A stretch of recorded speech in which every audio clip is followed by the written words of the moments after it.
Good morning, everyone, and welcome to the 12th episode of the Arcade Leadership Podcast, where we help empower tomorrow's leaders through sharing of knowledge, experience, and inspiring stories. My name is Rob Cameronpour, and my guests today are Angel Gonzalez from Australia and Rob DeMarco from right here in Canada. And I decided to do something a little bit different today, and we've got two guests, and we'll be discussing the topic of family and leadership, or leadership, what it pertains to within families. So this should be an interesting podcast, and I hope we get to answer all the questions throughout the podcast, and it'll be beneficial to the audience that might have some of these questions in the back of their head. So again, my guest, Rob DeMarco, is an or retired Navy leader. And thank you, Rob, for joining today. I really appreciate you putting your time again to join us today in this podcast. And Angel Gonzalez from Australia is an ex-journalist from back in Venezuela. So thank you very much, Angel, for taking time today to being part of this podcast. And so we can, I guess, if you guys want to start, we can start with and jump right into some of the questioning of today's session. Guys, good to go? Let's do it. Absolutely. Awesome. All right. So why don't we start off with the first question that I'll pose to you guys is, how can the principles of leadership be applied to family dynamics? So perhaps I'll get Rob. Why don't you start with that?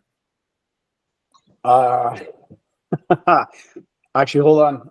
Principles of leadership. So let's just cover that off. Like, what do you mean? Just so I understand the question best. Okay, so the principles of leadership. Let's go back in terms of the traits of leadership. So communication, empathy, those kind of traits. How do those apply to the family dynamics? Okay. Well. I don't quite know how to answer that question, but I'll shoot from how I interpret that question. Okay, so story. This is the rawness of it, right? You just get hit with the question. It's like, what do I say? Listen, the very first thing I find with how I feel about leadership is always primarily, I treat my subordinates, or I treat my peers the same way that I want to be treated. That's one thing that my approach to at work, but it's also the same way that I am with my family, with my kids. I don't lead my family from on this podium talking down to everybody. I try to speak to them in a manner the way that I would want to be treated. I try to communication, set by example. If I'm going to expect certain things from my kids not to do, then I ought to do the exact same thing. I find, there's a lot of things that I picked up from being at work that are easily translatable to the way I parent in my home. Awesome. Thank you. Angel, how would you answer this question? Yes, thank you, Rob. Look at this. Leadership is applied to every area on the life. It's not only in corporative. I do believe that we start being leader by leading ourselves. So when we get to lead our own lives, we get the opportunity to live the life of others. I agree totally with you, Roberto. I do believe that parents are also the first leader of the world. The reason why I say that is because parents are the first people who has influence over another human being. So what's happening is, when we are not prepared to lead our own lives, and we are not prepared to be good parents or lead the life of another human being, then is when we start making huge mistakes. So things like emotional intelligence, effective communication, the right approach to solve problems, the right approach to deal with behavior. Those are, as you say, Rob, those are the main and basic principles of leadership, And we also need to understand them to apply in our family so we can actually thrive for a better quality of life, better quality of families, and we can actually prepare better men and women that can also help to improve the quality of life. Awesome. So I'm going to challenge you on one of the phrases that you used. So you stated that parents are the first leaders of the world, which is a very interesting phrase. But what I would ask you is, what about those who, and I'm just going to play the devil's advocate here. What about those who are not parents yet? And does that mean that they're not leaders in this world? No, absolutely no. So what I mean is, we are all humans. We either become parents of someone when the opportunity comes, but we also have parents. Mm. We are coming from another human being. So what matter is, it's a full change. It's a full cycle. The cycle never ends. So what's happening when we get prepared? So let's say, for example, a young man, a young woman are not ready with the idea to become a mom or become a dad. So they might say, okay, I don't actually connect with this idea because I don't have kids. There are people that just decide, I don't want to have kids, and that's fantastic. But what's happening? Where are you coming from? You are coming from another human being. So you have a mom, you have a dad. You are coming from a home where some principles are applied every single day so you can actually function in this world. So Mhm. the idea is not coming only for the people who are young at the moment or have or don't want to have kids, but it's coming from, in general, everyone else because we are human beings and we connect with people. We have families, we have nieces, we have uncles.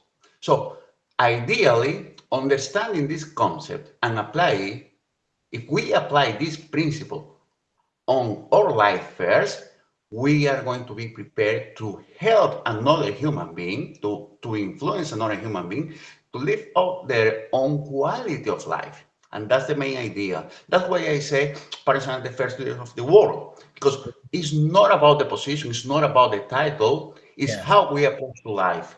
It's how we approach to another human being and understanding our role and the impact that we have upon another human being. We shape personalities, we shape people, and that's something that sometimes we don't connect. We don't connect because we are busy with work, we are busy every time, and we don't connect, we don't understand how large is the impact that we have over another human being. Excellent. And those are excellent points that you made. And I love the fact that you said we connect with people. And that's what leadership is connecting with people. Now, whether it's connecting with individuals on your team or connecting with your family members, excellent. We're always in connection with people, right? Unless you're being isolated in a box, you're constantly interacting with people, and that's a connection. Excellent. Awesome. Okay, so why don't we jump into the second question here, which is, what are some common challenges that individuals face when balancing leadership roles at work and the responsibilities within their families? Hmm. Who'd like to go first? I give you the opportunity to start, Roberto. All right. So just to give me a little bit of time to think about what I'm going to say, can you ask the question one more time? Sure. So, what are some common challenges that individuals face when balancing leadership roles at work Yeah. and their responsibilities within their family?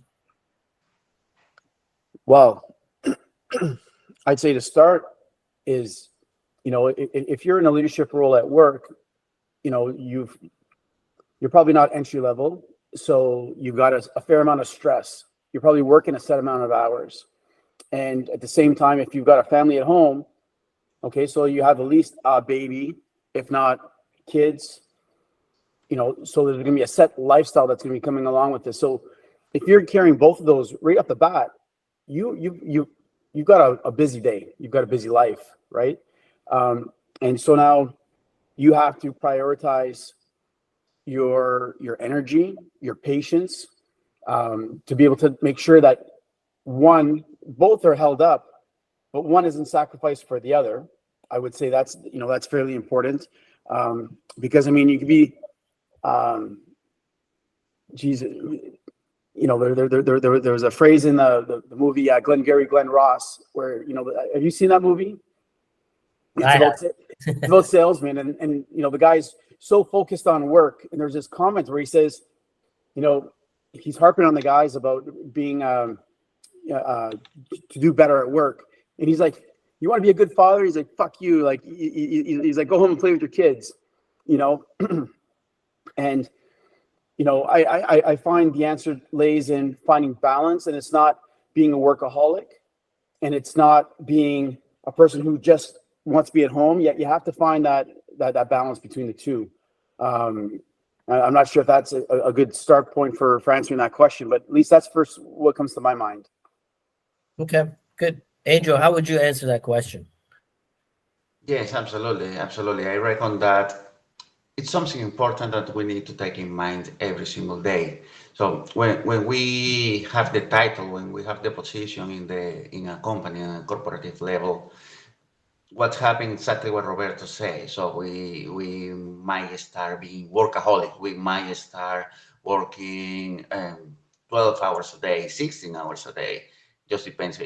Entrepreneurs, we start working 24 hours a day sometimes. You go you go from one day to the other one without stopping because you're trying to get something ongoing as fast as possible. That's how we do that's part of the life. But what's happening is that we get stress, and the negative stress, and that's part of the thing. When you are carrying a project, you are in two main areas in life, which is the managing stress. And you get the positive stress and the negative stress. Positive stress when you are excited and trying to get the results, and you are inspired to do the job. But the negative stress is when that start turning into a problem. It start giving you negative thoughts. It start depleting yourself because you need to carry on the project. So you don't get the right emotional position to deal with another human being, for example. So what's happening is how you balance that. I truly believe that understanding emotional intelligence is part of the thing, and not just understanding from the cognitive side. It's not just a rational thing, but it's the ability and capability that we have to apply every single day self-regulation, for example, and self-awareness. We need to be aware of our own emotions, and we need to understand how this happens. We need to understand what are the patterns that trigger certain emotions along the day. So when we actually need to balance our corporative life or job with the families, understand that we have the ability just to switch emotionally, to break the pattern from the moment in which we are involved into the job project, and all the responsibilities that we carry with, and the moment when we get back home, and we are sharing the time with the children, or we are sharing the time with the family, what are actually the emotions and the focus points that we need to be working on in every single space or area of the life, because separating and having the ability to separate job and family is essential.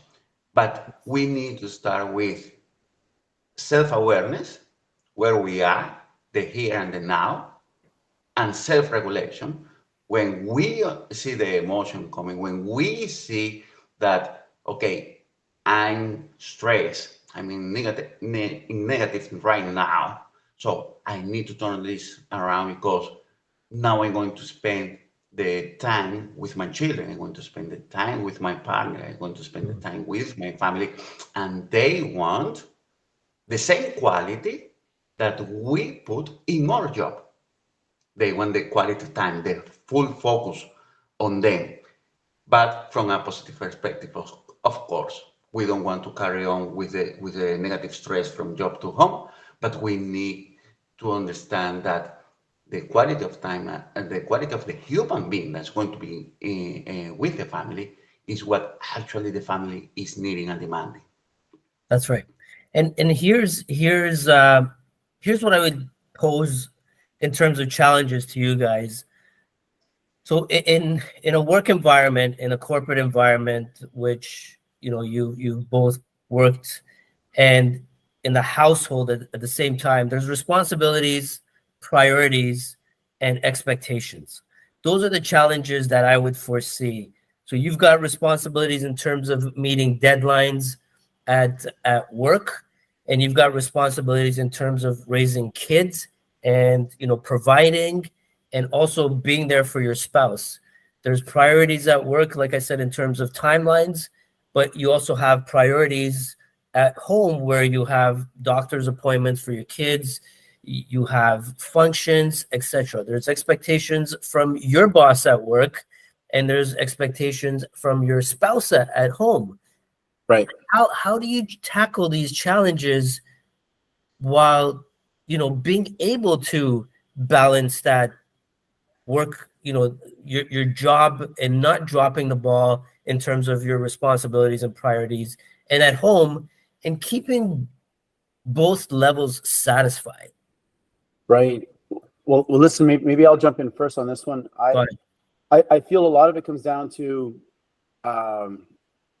boundaries, expectations, and just an awareness of your situation. So, I mean, I've had the environment of when I was married, I had a spouse who had a certain job, and based on the limitations of what was required for her job, I was able to identify what my boundaries were to be able to take care of the kids. Now you have to remember, we're two strong people that are living on the East Coast with no family support.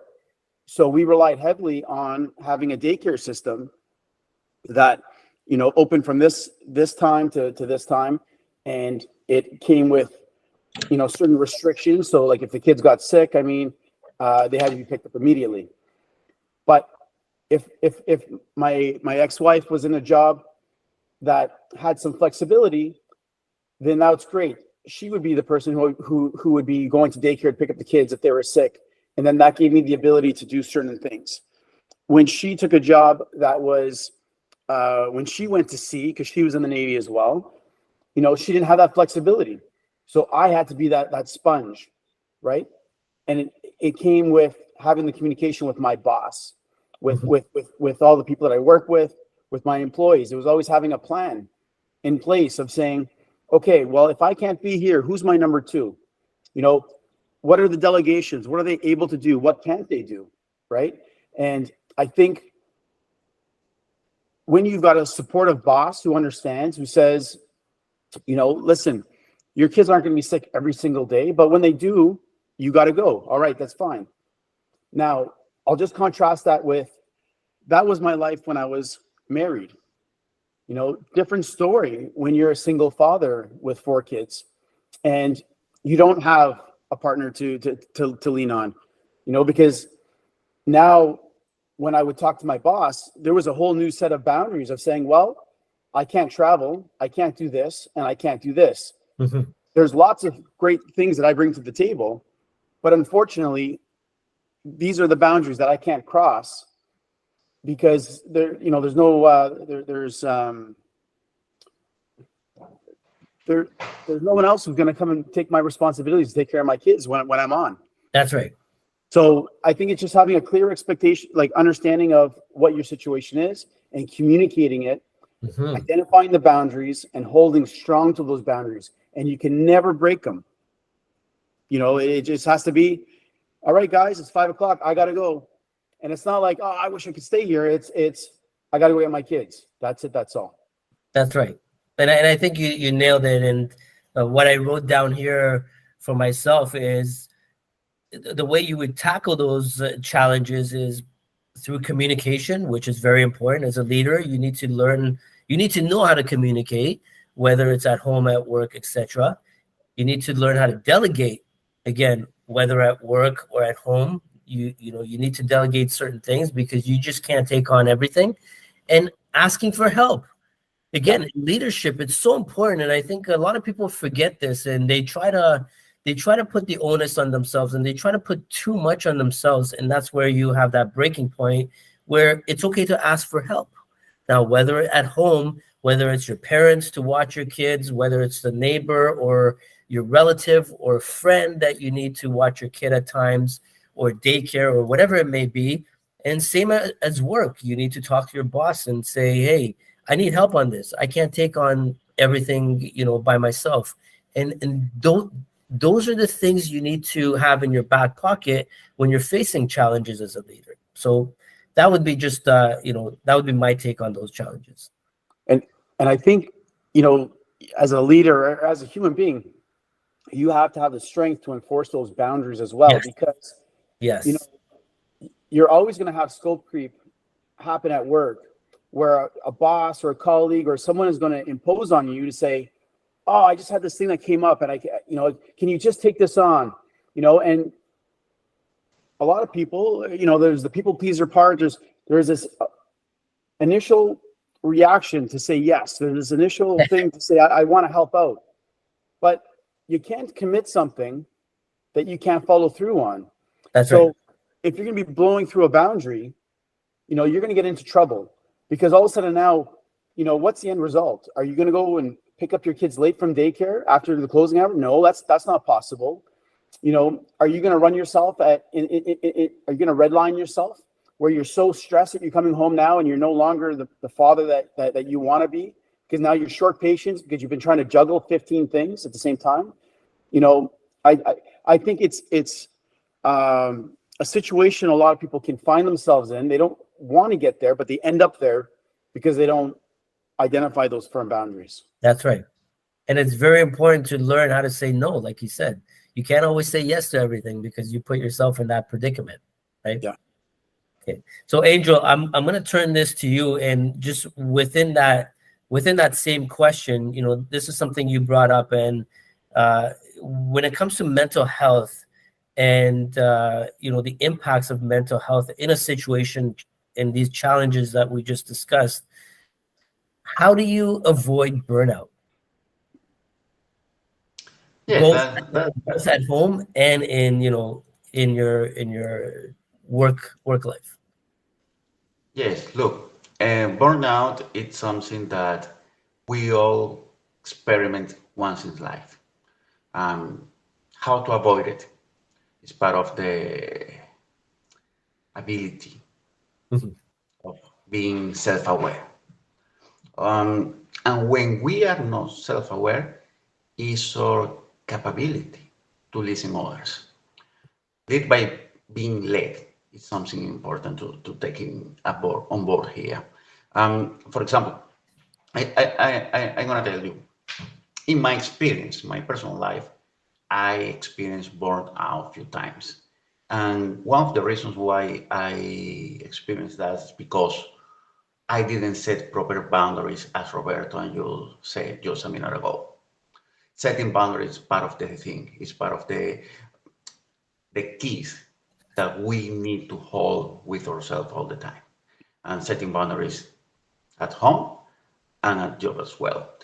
Now, when we experience burnout, it happens because of we are so involved into something that we don't realize how much we are depleting ourselves. So we Mhm. put more the importance we are giving to something else, to the project, to the job, to someone else, rather than putting on ourselves first.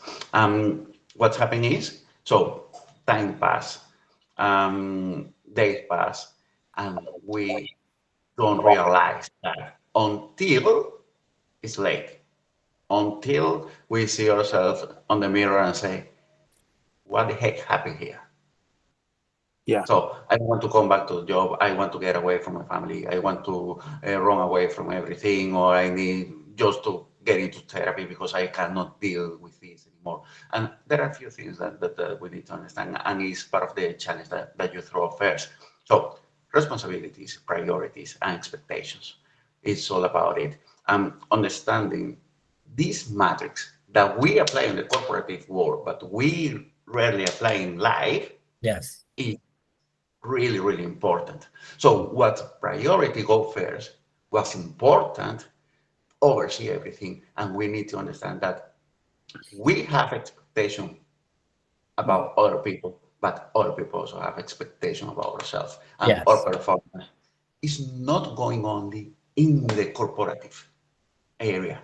Our performance is every day from the moment that we wake up, what we do, how much time we spend working out, what's the quality of meal that we are having on the day. So we need to start setting expectation of ourselves because that's going to have an impact, direct impact over everything else.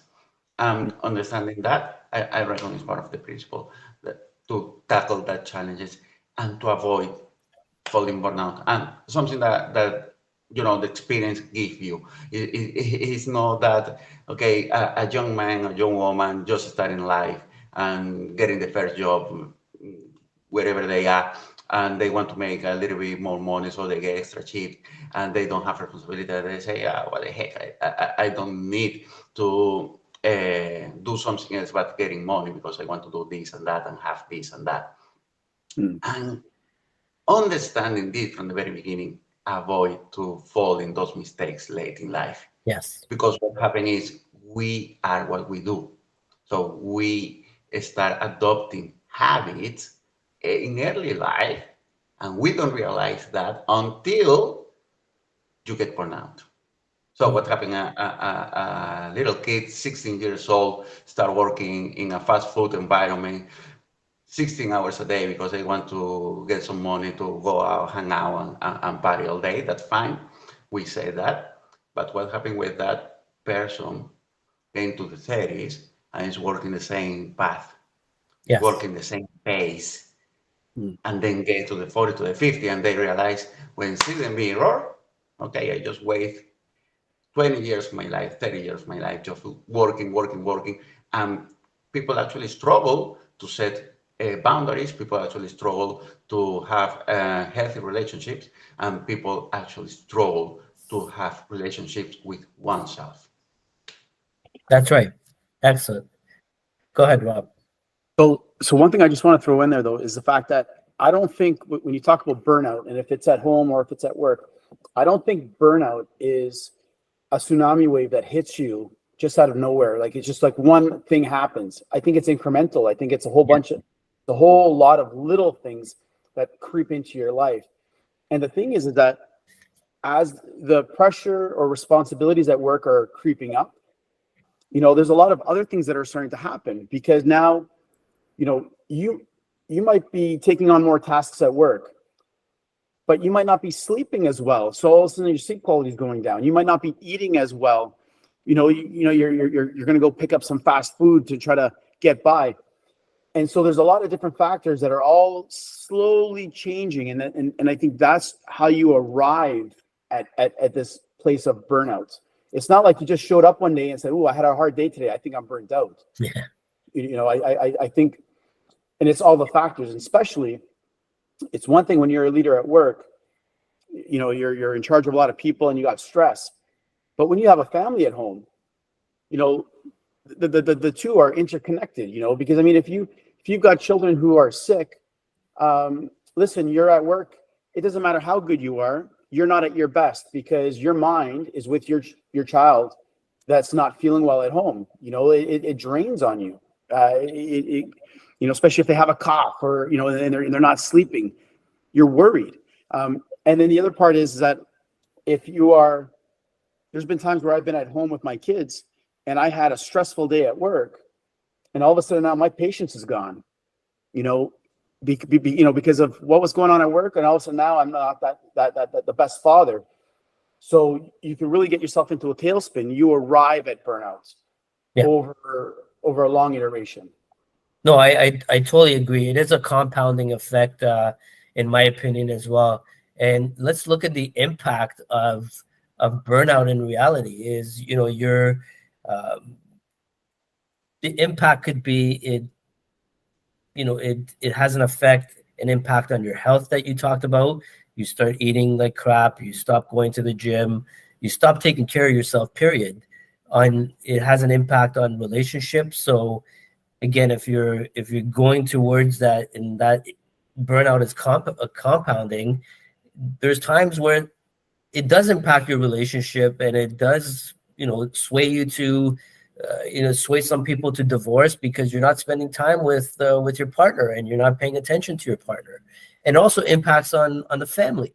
So there's a lot of impacts that attribute to burnout, and I think again we do have to be mindful of it, and I think we do have to raise more awareness, especially with leaders, because people are looking up to you, and people are following you and listening to you. So it's important for them to lead by example and have these conversations with others. But like Angel said, you have to also lead yourself, and you have to be aware of that yourself before you can preach that to anyone else.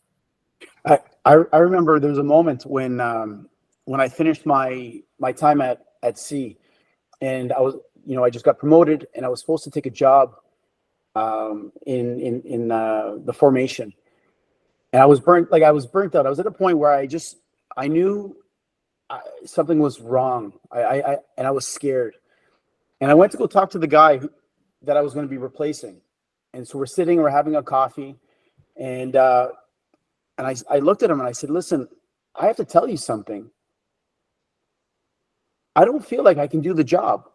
It's not that I'm not prepared. It's not that I'm not competent enough to do the job. I just don't feel like I'm all there, and I'm scared, and I'm being honest to you." And it was a life-changing moment, because he had quickly said to me, "Oh man, this is normal. He's like, I've experienced that when I came off my tour." He's like, "All these other people have had that." And I'm like, "Wait a minute. I'm not aware of this, because this is not common knowledge. No one's talked about this. A lot of people kept their cards close to their chest, right?" And so that was a little bit life-changing for me, is when I started to realize that I wasn't the only one experiencing burnout. But the thing is that it was almost a cultural thing, where people were priding themselves on being workaholics and burning out and still persevering. And then what happened afterwards was, once I started getting better, I started being very vocal to everyone that I knew. I was telling them, I experienced burnout. This is what's going on, to hopefully change their reality. So even if I only heard one person talk about being burnt out, I was okay for it to be me, because I knew how much of an effect it had on me, knowing that I wasn't the only one. And that's a great point, Bob. Yeah, if you allow me to add something there. Yes. Go ahead. So we tend to see the burnout as the last consequence of something, and I agree with you, Bob. Is the moment of the realization that we've been accumulating over time certain habits that get us to that point. So that's the reason why we said always, well, we need to look after ourselves. We need to look after the time that we spend doing something and the time that we spend not doing something. For example, self-care, quality time, quality of relationships. Understanding that, Roberto, is that, say, being also honest and say, hey, I'm experiencing this. I cannot take this on board right now. But what's happening is we realize that after experience sometimes, and that's the sad point, because we can avoid the mistakes by looking at someone else's, or reading the book, or listening to the podcast. So we can avoid falling into those mistakes. And what happened when, I don't know, 15 years ago in my personal life, I was working young manager, important department, and I was carrying on my team to burn out. And the reason why was I wanted to get everything done. I delegate. I think that's one of the main things that I try to master from early in life is the art of delegation. But what's happening is I also lead by example. So I ask a project to be done and I do the project with my team.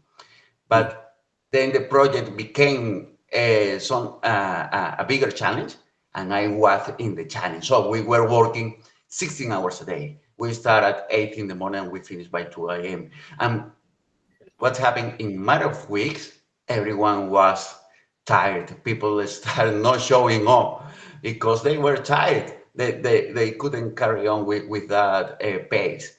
And that was the moment when we have a meeting and they say, okay, we love the project, we love your style, we want to get it done, but we need to start cutting hours because this is actually going to be the result. We are burnout. Say, okay, that moment, the self-awareness, the self-regulation, the self-realization that when you are carrying on certain habits, is going to get you certain results. So we take care of the habits, we take care of ourselves, we take care of our team, so we don't get into the consequence of experiencing burnout. That's part of the thing. That's right. What one thing that really comes to mind though is that, you know, it's when you think of, if you think of your career, or you think of, you know, let's say this job that you're working in, if you think of it as a marathon, you know, you can sprint for a little bit, you know, so you can hit a deadline or you can get something done, and that's fine. Sprint, but you're not sprinting that whole marathon. Yeah. You know, there's only going to be so much energy in your tank. There's only so many sprints you've got while you're doing that marathon until you end up to a point that you can't even walk. You know, and sometimes by having a couple of those cumulative sprints, you're actually hurting yourself for being able to actually complete that marathon. And I think it's the same thing if you go into a job, you know, and your boss starts putting on more pressure, and or you put pressure on your team and you start delivering. It's like, well, you just did a sprint and you just delivered, but you can't do that indefinitely. You absolutely can't. You know, you will be heading to burnout, or your team will be heading to burnout quite shortly, and you have to be aware of that. That's what comes to mind when I heard you speak there, Angel. Yeah, and I think that's a great analogy, Rob, because another point to that is, again, there's a lot of young leaders out there where they're trying to climb that corporate ladder a little too fast, and they're putting a lot of pressure not only on themselves but on their teams as well. And you got to put that ego aside, and you got to take your time. Leadership is not a race to the top; it's a journey, right? It's not how fast you got to that point. It's what did you do along the way? How many people's lives did you change along the way? It's not just about you. It's not about you, you know, gaining those titles and the salaries. Is how many people did you bring up with you, right? And I think that's a point that they miss, and that's why the sprint and running comes into play, and they're just racing all the way and burning everyone out in the process. So those are great points, guys, that you brought up. Now, let's go back to the family, as we spoke about in Angel. You talked about, you know, we come from parents, and you know we're in constant, you know, we're in constant engagement with our family members. We started up as growing up in a household, and you know, the culture that it was built. What do you guys think? The role, what role does a family support play in development of a strong leader? If Well, you allow me this one, Sorry. I'm gonna take the lead here. Sure, go ahead. go ahead. Look, in matter of support, I reckon that everything starts with understanding our values. For Mhm. example, my core value is love. If you express that into the family, you're gonna get it back. So what we give, we get back. That's actually how the law of the universe works. You know? We put something in and we get something back with us. So loving your family is the main thing, so that the family can love you back. And when you need to um, carry on with leadership responsibilities out of the family circle, so they're going to be giving you that support just by default as a result of what you have put in the circle of your family. Love, effective communication is they are two main keys, values, strategies that you can implement every single day. So you want more support from your family, you need to support your family more. You want more love from your family, you need to love them more. You want more dedication and understanding from your family, you need to dedicate and understand your family more. I reckon that's part of the main thing. Excellent. Go ahead, Rob. So I believe that you can learn you, you can learn two different things from growing up in your family with regards to leadership. You can learn the things that are going great, what works, and then you could also see examples of things that don't work, that you don't like. And I think both are equally important.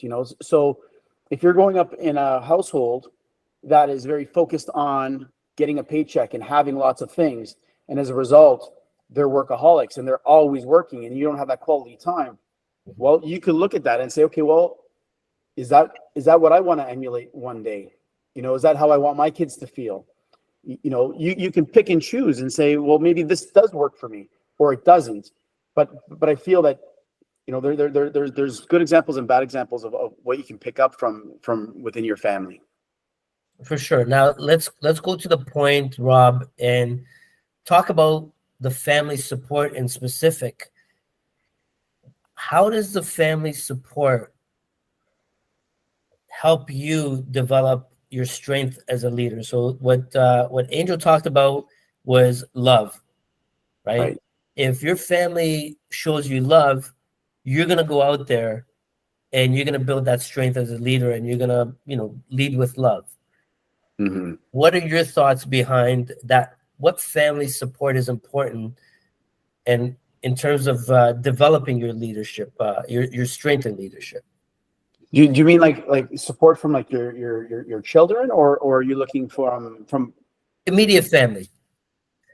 it's different for me, man, because I mean I uh, And it for could the be at any stage, Rob, right? yeah, It could be at any stage. well, I don't know, I think I might be the you know the outlier here, right? Because I mean when I moved away 18 years ago, um I was far away from my core unit. I was far away from my brothers. I was far away from my parents and my grandparents. And so, I was operating solo, so I can't really even really comment on what it is to have the support, because, maybe I had support, but it was from afar and it was distant, and it wasn't necessarily something I could really draw on. Okay. But when you started to have a family, Yeah. you built your own family. Yeah. Now you've built that unit within your own kind of world, and you Yeah. were still in a leadership role. So how did that, what do you think, what role does that family support play in developing your strength as a leader when you're out there working?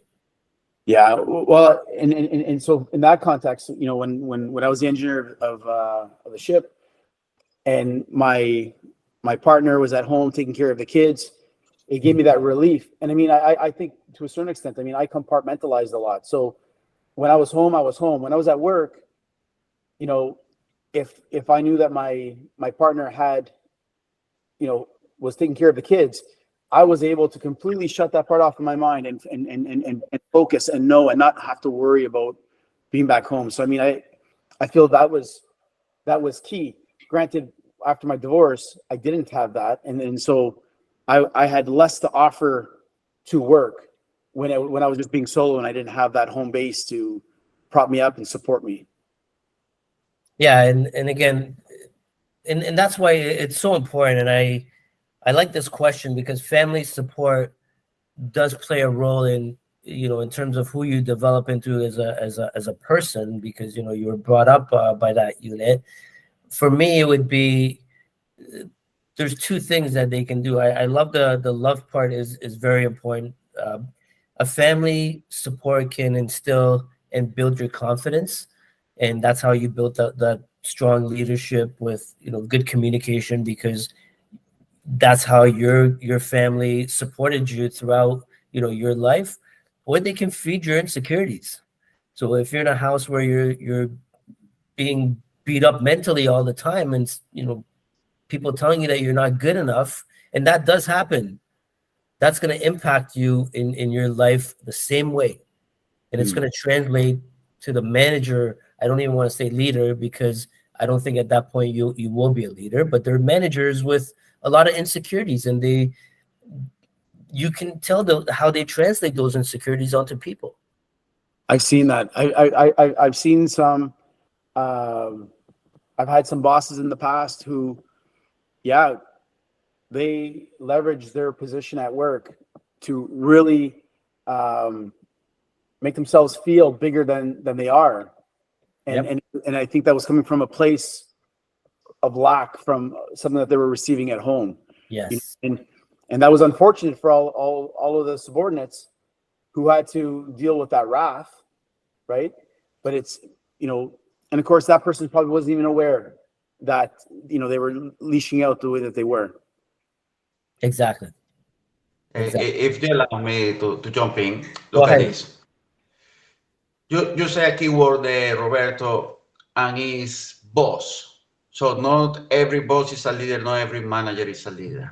And when we define ourselves as leaders, or teams, the CEOs as a leaders, or family recognize us as a leaders, is because we've been running that marathon of life, and we have accomplished that title of being leader or becoming leader.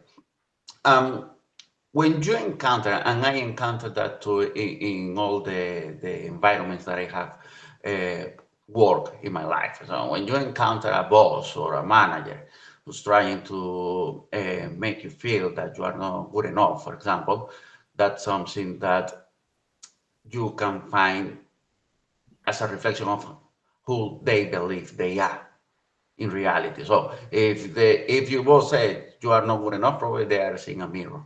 So they are seeing something in you that they don't want to recognize in themselves, or they are trying to find it in you that they haven't accomplished something that you already have. So self-awareness in this point is important.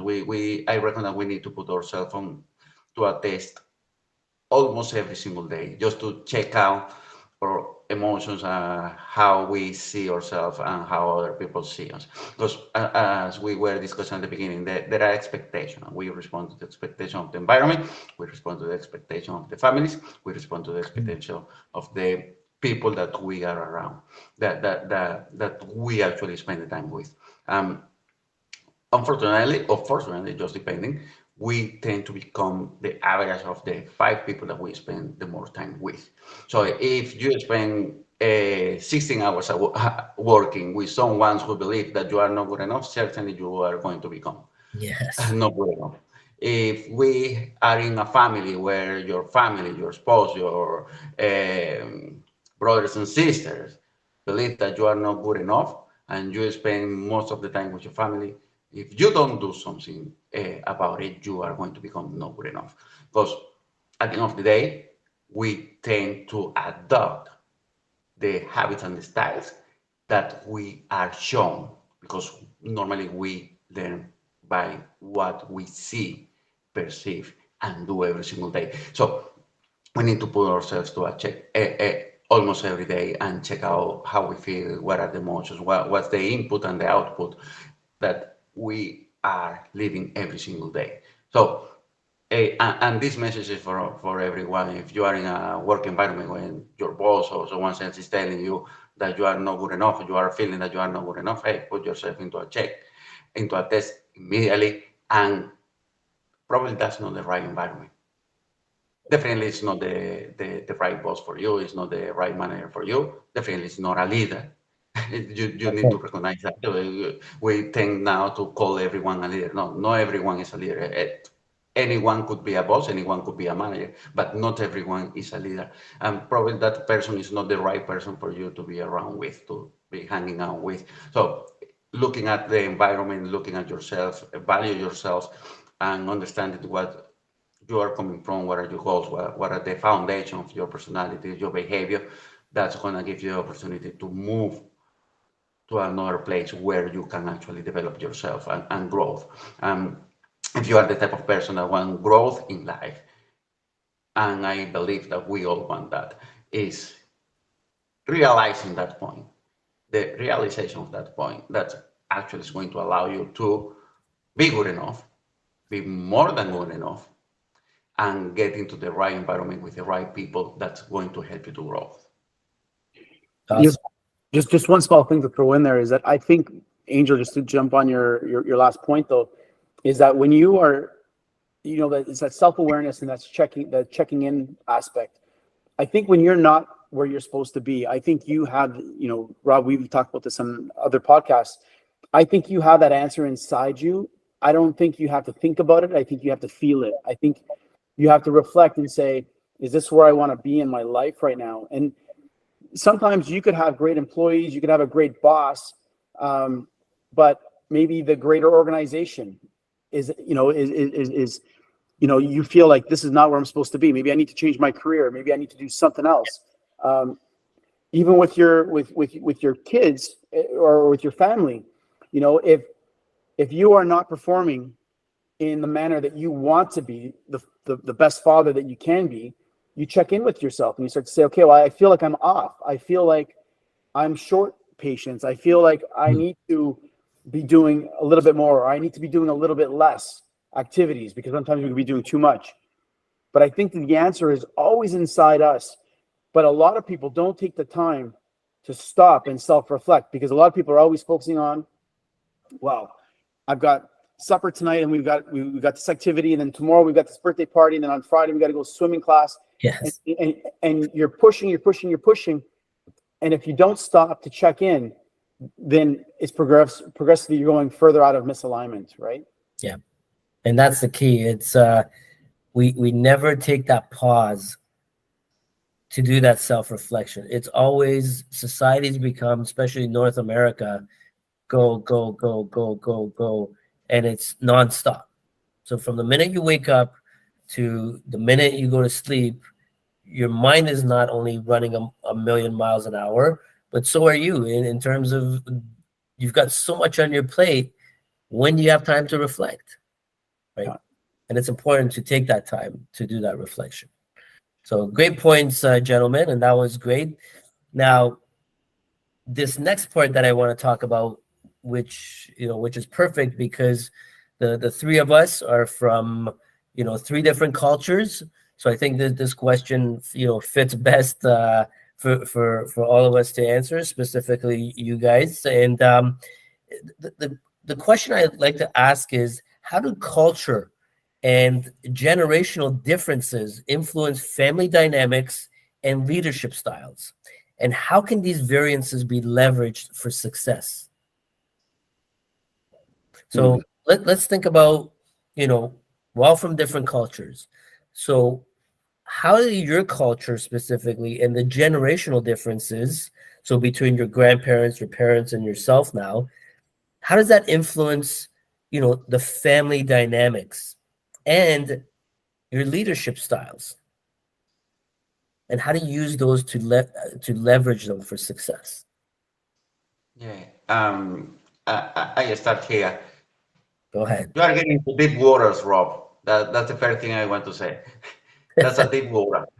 Now, look at this. It's all about identity. Yes, we are from different cultures, and it's really good point that you are putting here. I'm living in Australia, and this is a very diverse country. I have worked with people from Asia, Africa, South America, North America, Europe, all people from every anywhere in the world. And I'm gonna tell you something. Culture, family culture, and country culture stand always before the person. So people, for example, that I met from India, they bring their heritage with them, and is the culture first before them. Um, People from, let's say, Spain, you can recognize it because they have their own identity, their own way to do things.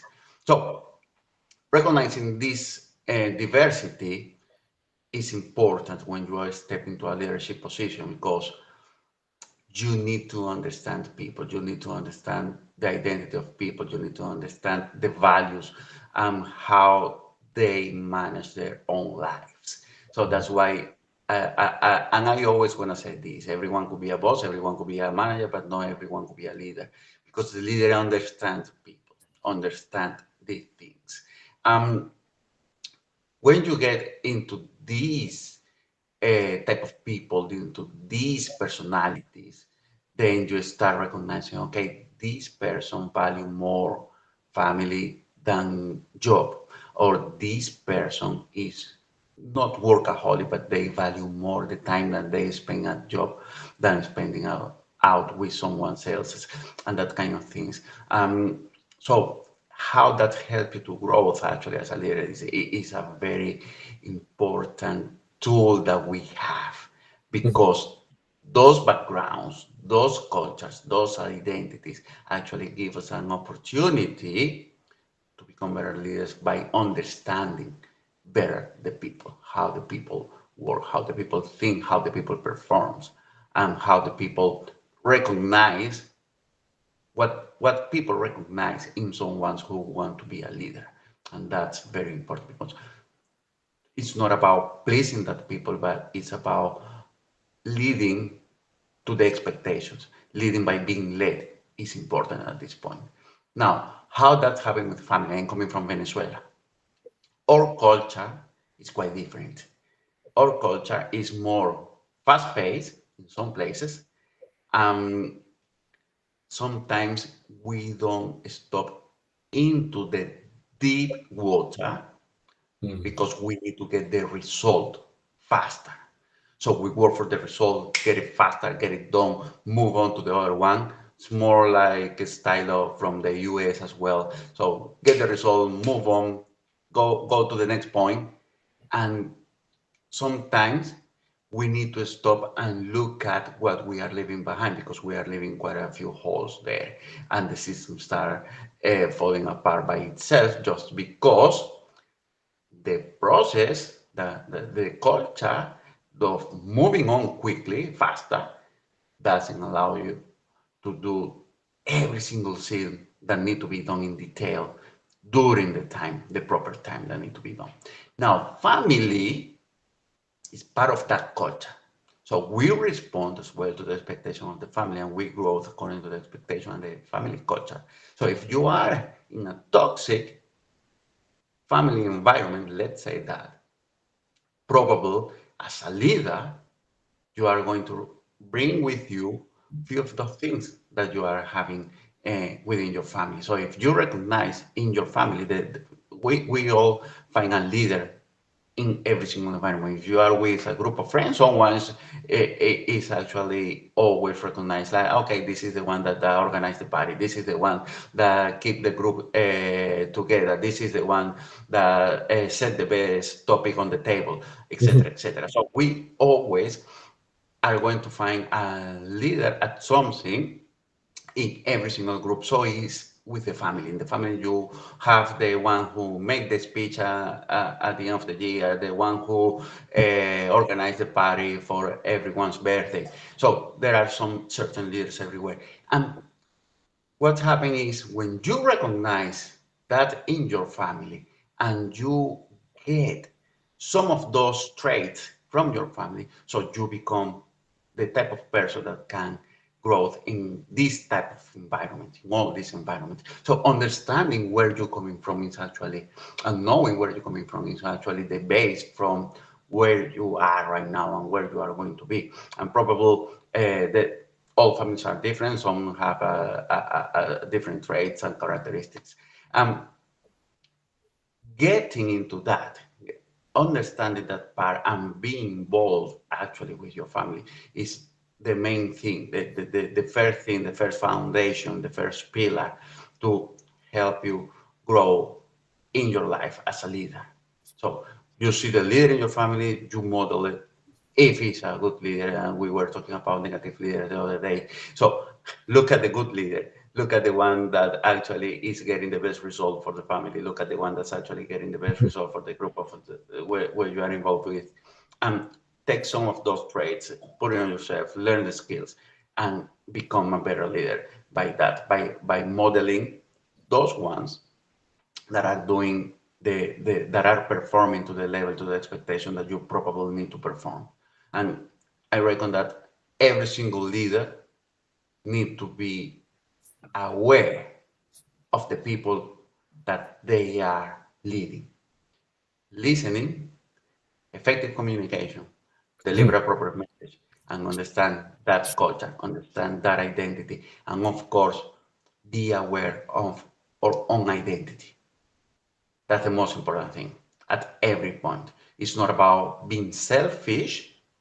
Actually, it's about being selfless, to be aware of our own identity, to define our own identity, so we can perform to the expectation of everyone, and everyone know, okay, who's Rob? Okay, Rob is this type of person, this word, this way, this family person, people person. So we know what to expect from Rob, and Rob know what to expect. Rob, we know what Rob expect about me. Same with Roberto, same with me. So that's part of the main characteristic. I do believe that family and culture influence over ourselves and how we perform in life. Good, excellent. Rob, you go next. I don't know. I think he hit it pretty good. I don't know if I can add to that, to be honest. Okay. If anything, the only thing I would throw out is that, culture does have an impact on your identity. But the one other thing to keep in context is also where you're living. So as you mentioned that, you're from Venezuela, but you're in Australia. I think if you took myself, my culture, my identity in terms of how I operate in Toronto, it's going to slightly change when I arrive on the East Coast, where it's a little bit of a slower pace compared to Toronto.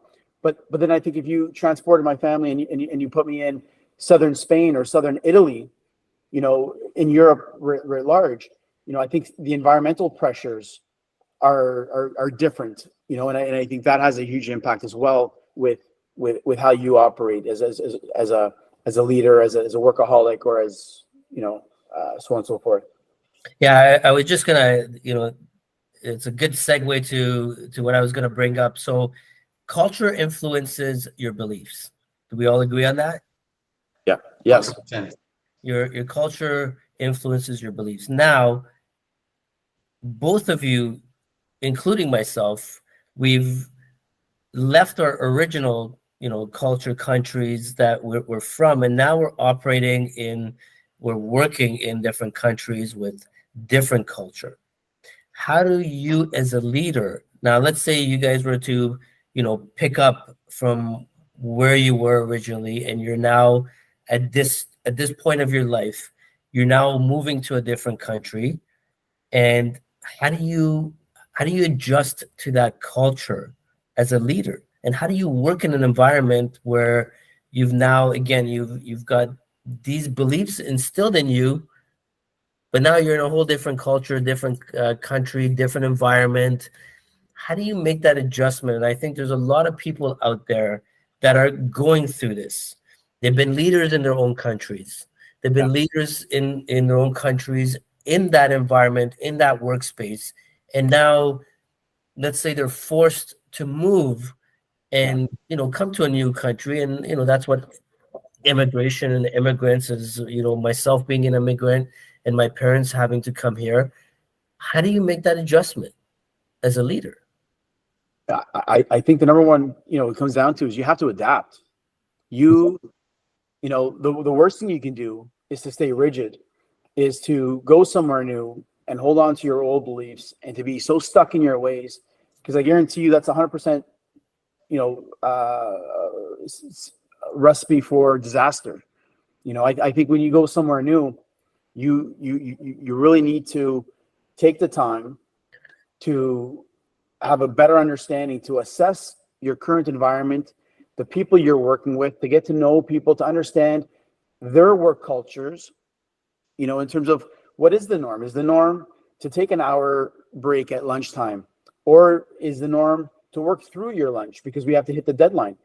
You know, if you're in a position of, I say power, but if you're in any position over anybody and you're going to start implementing your will over them, it's either going to work or it's not going to work. Yes. And the thing is, you're going to find out very, very fast. And so I think the key thing is you have to adapt. You have to be able to assess what's going on and make the necessary changes. You have to change to them. The world's not going to change for you. That's my take on it. Good. Assess and adapt. I like that. Yes, I agree with you. I reckon that being an immigrant is a full experience. It's something that you need to live to understand. You don't understand it if you don't live it. Yeah. And that transition could be easy or could be traumatic. That's going to depend of your identity and your belief. Um, I do agree with you both in the point that we need to adapt. We need to be open to adapt. But on the other side, we also need to be clear about who we are. And here, at this point, I might bring the difference in the fact that when you say, Roberto, that the world is not going to change because of you, but you need to change because of the world. So this world already changed. So we are in three different countries connected by one piece of device. Yes. Um, there are people flying over the world every single day. So the world that we are living today is not the same world that my parents lived 80 years ago or 60 years ago. Not the world from the earliest 1900s. It's not the same world. Um, I reckon that we all need to understand that part and start living an adaptation process as well to the new dynamic of the world, because it's not me coming to Australia, I'm coming to your home, I'm taking your job, I'm taking your your people with me, and I'm going to put my narrative here. I Hmm. reckon that the openness is from everyone. So we are getting people from different cultures, and we are getting people flying over every single day. And there is an exchange of experiences, there is an exchange of culture, and the adaptation process is for everyone. And the maturity of the human being is key at this point. So we believe ourselves that we get mature at a certain point of life. For some people, it's over the 30, for some people, it's over the 20s and the 40s, and so on. But in reality, when we are able and capable to open ourselves to a different culture and understand how Roberto thinks, how Rob thinks, and integrate everything Mhm. in one way, in one new culture, even the culture of the group. Understanding that point is what actually help us to move along, to surf that wave properly. So without trauma, without a high impact, without causing damage to ourselves and or anybody else. I reckon that the world already changed, and thanks to that we can connect, and connecting with people is the most important thing, and the skill here is our ability to connect with other, our ability to understand other one, the man and the woman that we are interacting with, and our ability to be adaptable, Mm. and the ability of the other people to adapt as well to us. And that's where I say our identity play a role very important here.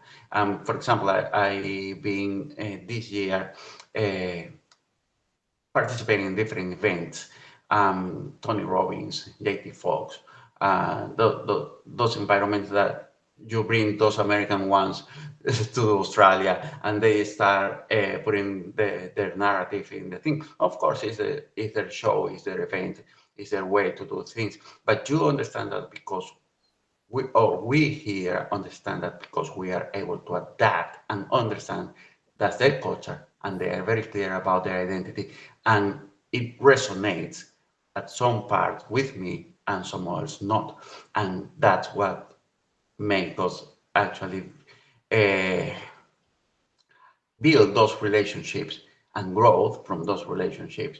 So it's adaptability, Mm. effective communication, what actually help us to understand this difference and make the difference work for us. Hey, Rob, there's two things I want to throw in there. Yeah. One is that, you start off, you say you as the leader, you as the parent, you got your style. But the thing is that you have to adapt your style to your different employees, or say even for your children. So for myself, I've got four. My two oldest have ADHD, and one is that he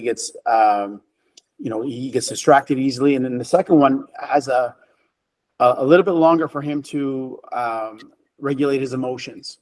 And what it means is that when I'm talking to my four kids, I have to be much more patient with my second son who's got the emotional regulation, because if I just talk fast at him and I get upset at him because he's not listening to me, it's not going to go well. But I can be harder, not say harder. But I can be different with my other kids. Mhm. So I think there's a lot to say that you have to really tailor to not just the culture writ large as the organization, but to the individual, to Yes. understand your people, how they work, and have that custom relationship, right? The second thing I wanted to add though was, I hope I didn't forget my the point. It was I think I'm forgetting it. Sorry. We can come back to it, but here's what I'm going to pose to both of you. We talked about the culture. Hmm. We talked about how culture influences our beliefs. Now, you have you each have values as an individual, right? Hmm. Part of those values could have been influenced by culture, could have not. It's, that's totally on an individual level. Now, again, we also have to be very careful when we say the world is changing. We have to adapt to the world versus the world adapting to us. That could be a dangerous statement because, and why I say that is, would you compromise your beliefs and values to that change, right? That's where we have to be mindful. And the reason I ask that and I bring that up is, and I would ask you guys that, would you compromise your beliefs and your values when you're in a different environment? And I'll give you an example of that. So there's certain places, there's certain environments where this happens more than other places. And I'm not going to go give specific details of, the countries and, areas, but this does happen around the world. It happens more in certain places, in more of like, let's say third world countries versus first world countries where there's corruption and there's bribery. Now, are you as a leader with coming from different values and beliefs, are you going to compromise to adapt to that corruption? That's what we got to be mindful of. And I'll ask you guys that question. Absolutely not, Rob. Look at this. I go to the foundation here. Uh, Hmm. the reason why I say parenting is the most important role in the life of another human being Hmm. is because we get to influence another one first. And what's happening is, if you are very clear about your identity and your values, and you have the ability to teach those values to your children, and they carry on in life with those ones, and they put it in place every single day, that's going to mean something in the process of change. So, who is actually responsible to making change in the world? Everyone. Hmm. Every single one of those are responsible of the world that we are living in right now. So today's world is the consequence of every single one of those. How Yes. we act, what our belief, what we think, how we work, how we get into relationships, how we connect with others. So that's the reason why I say we need to be clear about our values. We need to be clear about our identity, because otherwise, what's happening is where are we going to direct the world now if we are able to adapt to corruption, to bravery, to all the negative stuff that are actually causing damage to the world? So we all are going to contribute then with that and direct the world or countries or cities or families to exactly those anti-values. So then we're going to start teaching our kids Hmm. how important it is to be corrupt, how important it is to get influenced by putting the money on the table, how important it is to buy the conscience of someone else, how important it's going to be to destroy someone else so I can stop. I can step on top of the ladder and look at everyone else from above. No, we need to understand that point, that we all are responsible for that. And the thing is that normally we don't take responsibility or accountability about it. And we say, well, that's the government, that was the prime minister, that was the president, that Yeah. was the this one, the mayor, whoever. But the reality is that we are not setting high expectations about it. We are not demanding better results. We are not demanding the proper message so we can direct our cities or communities or Yes. families in their way. And that's the thing. That's Because part of the thing. that's So right. if Because there's sorry. there's somebody accepting that. If you say the government's corrupt and they're doing this, there's someone else that's accepting that. Yeah, Right. exactly, exactly, exactly. Why are we connecting from three different countries through a piece of technology? Because we accept that and we understood the concept, but we are doing something good with it. Yes. Mm. And there are many people doing something wrong with it as well, with the technology and connecting in a different way. But what is going to be the message that's going to impose the narrative in tomorrow world? Is going to be the message that some other people are putting on the internet and being corrupt, being being violent, being criminals. There is no other way to call them. So there are many criminals updating the internet every single day, but there are also many, and thankfully we are more, many people putting a good message, putting a good narrative, a different narrative to help shape the world that our kids are going to inherit Mhm. tomorrow. And that's the thing.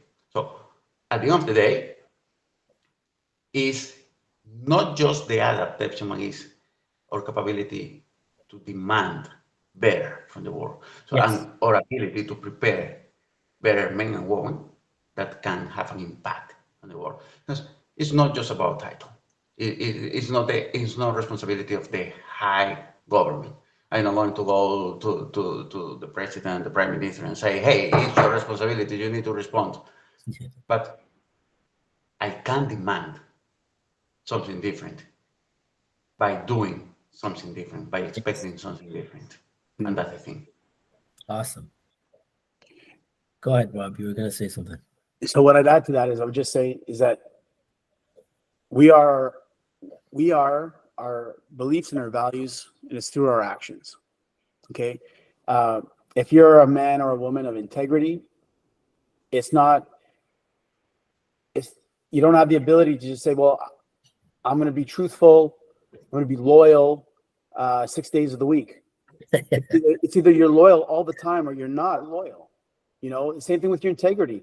It's either you stand to your values or you don't. There's no gray area in between. And so it starts with knowing who you are and what your values are, and knowing that you're not going to compromise on them, because it's a definition of who you are. And when someone says your name in your organization, at least this is how I found it in the Navy, was like your name meant something. People knew that you were a person of your word, a person that wasn't going to compromise. And so specifically as an engineer, but this could be related to doctors or any other great professions, is, it means something to be a person of value, and you can never compromise that. You compromise it once, you're dirt. That's and I won't get into the 4 agreements, but that's one of the agreements is be impeccable with your word. Now, I wanted to tie this back to what both of you guys said, actions, and what you said, Angel, is it starts with parenting. Now, I want to give everyone an example of this. This is very recent. So we had Halloween here, what was it, a couple of days ago, a couple of nights ago. And what's happening now with a lot of houses is, families are leaving bowls of candy outside, and there's an honor system. There's a sign that says "Take one," right? So everybody can kind of have a candy as they come by. Now it was kind of sickening to see these videos being posted on TikTok, because now everyone's got cameras all over the place, where the parents of those kids are not only encouraging their kids to empty that bowl, they're doing it. So there's your values. You're teaching your kids it's okay at that age. Now, you blame the kids for that? So when that kid grows up having those values and those beliefs, guess what? That's where the corruption is. That's where the stealing is. That's where, this is why I wanted to talk about leadership and family. There's so much influence you have as a parent on your kid that I don't think some people understand.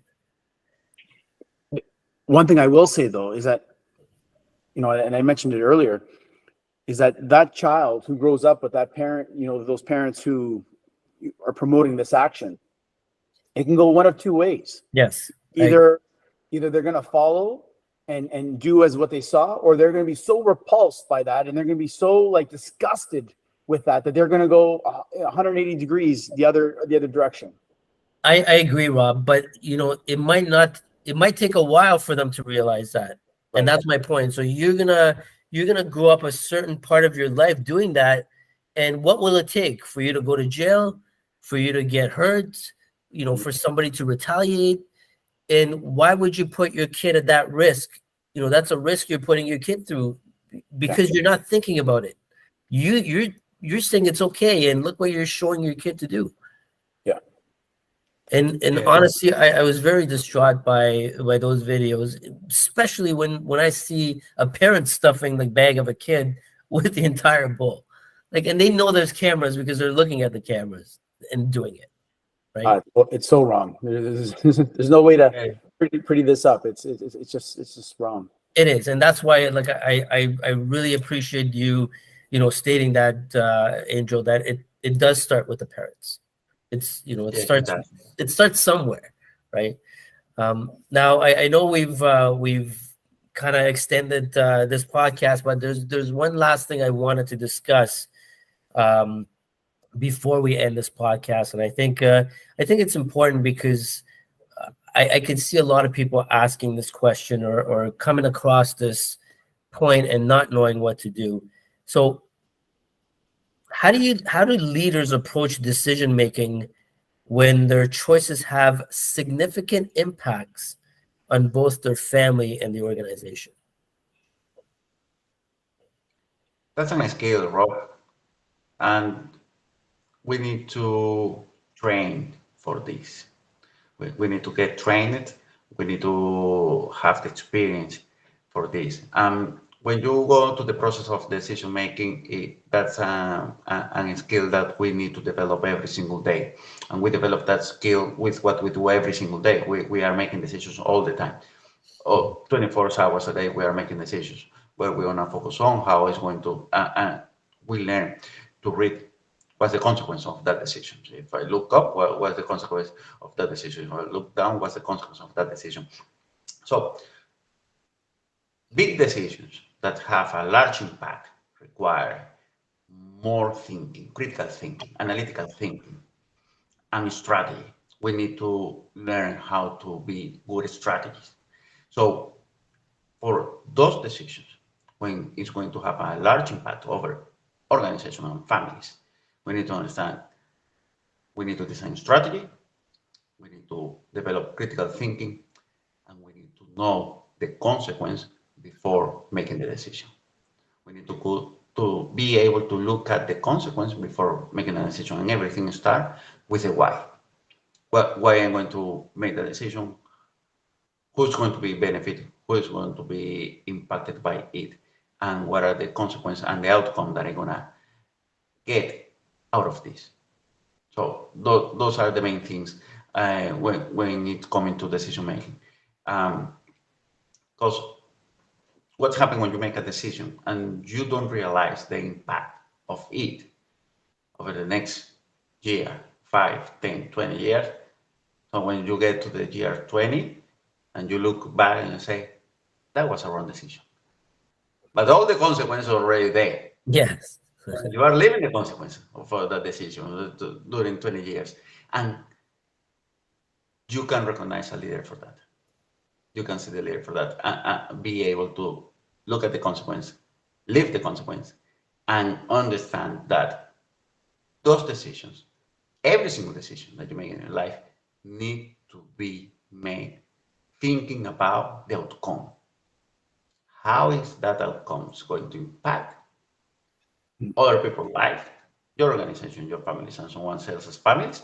If you're working in an environment with 2,000 people and you are the CEO of the company and you need to make a decision that's going to impact your organization, that you are having an impact over those 1,000 people and their families. So potentially, your decision have an impact over 5,000 people more. Yes. Yeah. And that's something that we need to take in mind with us every single day. Every single day that we make a decision, how it's going to have impact someone else's life, how it's going to impact their families and my own family. I think priorities too, though, right, Rob? Like, I mean, is the priority for you to grow the company at all costs, which means that you can just burn through your employees because you don't care, because the only goal is to grow your company? Or do you want to grow?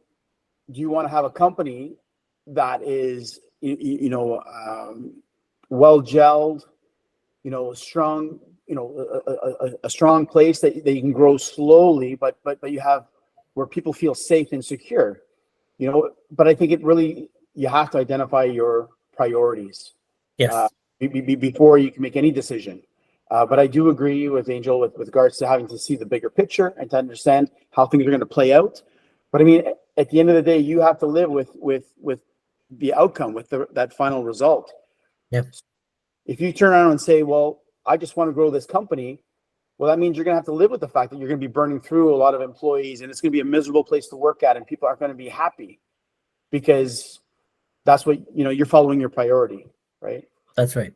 So I'm gonna give you both the same scenario, and I'll give you a chance to answer this, and this will be fun. So, with respect to the same question, you're both leaders, and you have a significant role in an organization, but the organization is asking you to relocate to, another state somewhere else, and you've got kids and you've got a family, and your kids love their school. They have lots of friends that relationships they've built over the years.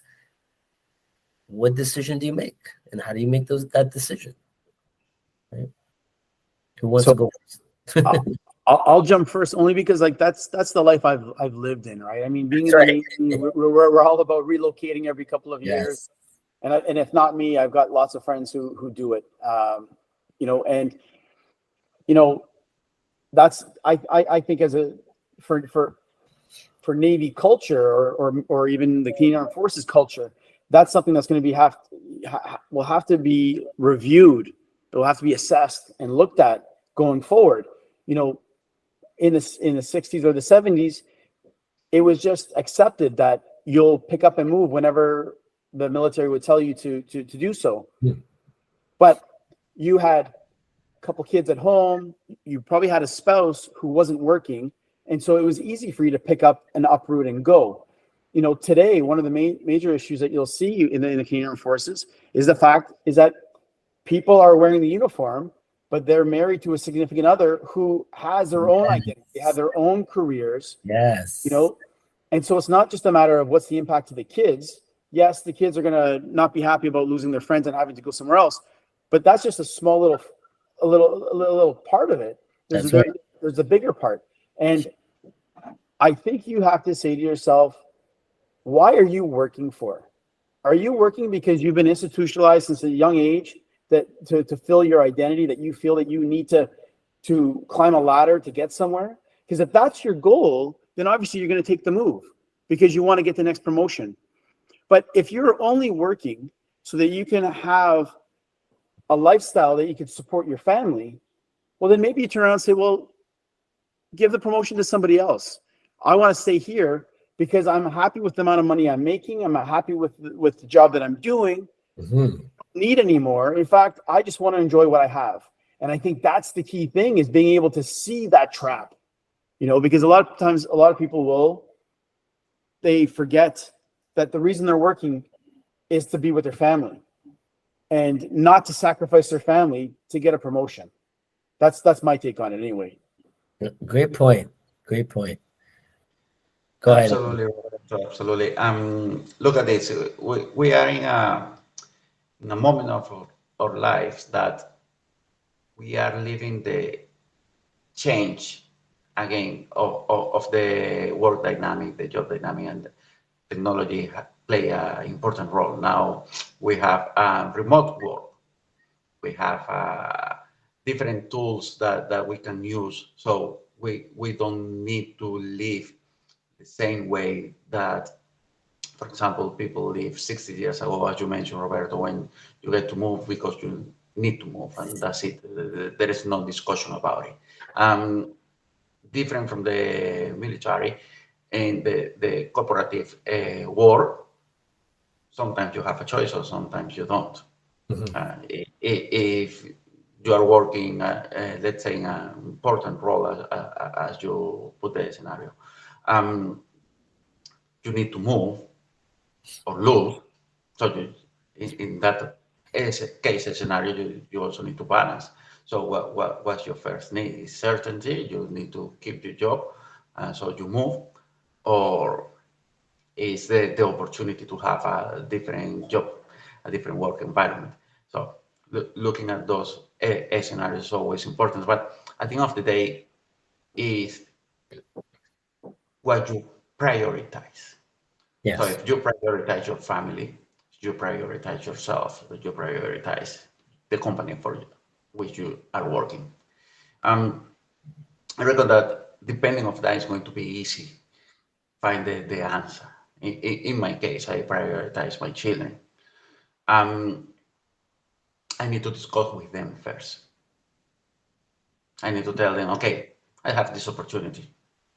I might be able to move to the US, to Canada, I might be able to move to, I might be required to move to a different state. That doesn't need to be the country. It's just a couple of kilometers away. It requires for you to come with me and get another school, get a different environment. Probably if, as you say, okay, they have their life already sorted out because they have their friends, they have their environment and feel comfortable. So that's an important discussion on understanding what's the feeling about the change. Um, that's why we need to be also uh, very focused on what we deliver at home. Yeah. So what are the sort of values that we are delivering at home? Because when you get to this discussion with your family and you say, okay, we are required to move to a different state or a different country because of the job, and they're going to be responding according to what you are bringing to the table every single day as well. So when you put that discussion on the, you bring that discussion on the table, the response is going to be the result of what you are putting everything every day there. Um, for me, my family is important. It is the first thing that I prioritize. I prioritize my children, that as you do. The discussion start there. Find out why do I need to move? Why I need to bring my family to a different environment? What is going to be the outcome for doing that? So what I value first. In Mhm. this case, it's going to represent an opportunity or it's going to represent a setback as well. We need to Yeah. understand that point because the opportunity is not just about the title and the position, but the opportunity to have a different environment as well for the children. Is pointing growth or is pointing stagnation. So those are the things that I put on balance, and I bring the discussion to the table, and I get involved my children before make the decision, because at the end of the day, the impact is over myself and over their lives. Um, Depending on your values and what you prioritize, what's more important for you is how fast and easy the decision is going to be made. That's right. That's right. Go ahead. One of those, I think it's also important to say too is that if you are a competent person and a very confident person, you know, you're not held to any position or any company. Yes. You know, I think a lot of times people feel trapped, and maybe certain people are trapped. But if you are well educated and you got a lot of experience and you are a wonderful leader, um, if it's not this company, you're going to get another company, or you're going to go start a company, or you're going to do something. But your life should never be dictated by what the company's telling me to do, because if that's the world that you're living in, that's a company that I don't want to work for. Is one that's telling me who I am, and I'd be more in a position to say, well, I'm willing to walk and find something else and do it on my own, so that I can be the father or the leader that I ought to be. Do you know what I mean? Yeah, and you brought up a great point, Rob, and that's where a lot of people struggle with that, self-limiting beliefs and fear, right? Fear is one of the biggest things in the human mind. So once you overcome that, and again, that's finding that self-awareness, and you can overcome that fear, and you've got the confidence, you've built that your mindset, you strengthen your mindset to get over these fears, then you know what decision you have to make, and you look at the values, does wealth or money trump your family? It comes to very simple like that. That's a very simple question, right? It could come to that question. I mean, like it again, for everyone it's different, but that's what you ultimately look at, because that opportunity is ultimately bringing you more money, right? And if you're going to be sacrificing your family's happiness and your relationship with your spouse now, and the person you're married to, because like you said, you got to also look at them, and you got to think about them because they've got a job, they've got their own career set up. You cannot be making a selfish move or you can compromise. Again, that comes to the communication, values, priorities. Everything that you guys have mentioned was dead on. So you guys, I think, nailed that question pretty well. And the reason for that question is, again, there's a lot of people that come to that cross point, and they don't know how to make that decision. So I think with speaking about it, they can kind of reflect back and use exactly what you guys talked about to make a better decision in those cases. So again, I thank you guys very much for a wonderful discussion today. There was a lot of great points. There was a lot of great stories that were shared, and I'm pretty sure that there's going to be a lot of value that's going to be taken away by the audience.